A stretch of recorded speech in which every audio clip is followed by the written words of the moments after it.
BNP ক্ষমতায় আসবে বুঝতে পেরেই একটি মহল নির্বাচন পেছানোর ষড়যন্ত্র করছে, এমন মন্তব্য করেছেন সাবেক প্রতিমন্ত্রী বিএনপির নির্বাহী কমিটির সদস্য অধ্যাপক রেজাউল করিম।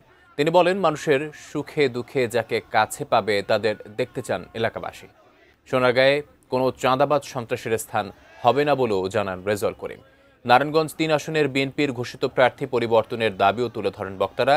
মনোনয়ন প্রত্যাশী ৭ বিএনপি নেতা ঐক্যবদ্ধ হয়ে সোনারগাঁয়ের কাঁচপুরে দলটির ৩১ দফা অবহিত করেন ও মানবিক রাষ্ট্র গঠনের লক্ষ্যে বিশাল জনসভা ও র্যালির আয়োজন করে।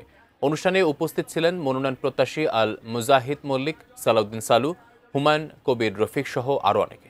দেশের বিরুদ্ধে ষড়যন্ত্র চলতেছে, যদি ইলেকশন পিছিয়ে যায়, সেই ষড়যন্ত্রের ব্যাপারে আমাদের ঐক্যবদ্ধ থাকতে হবে।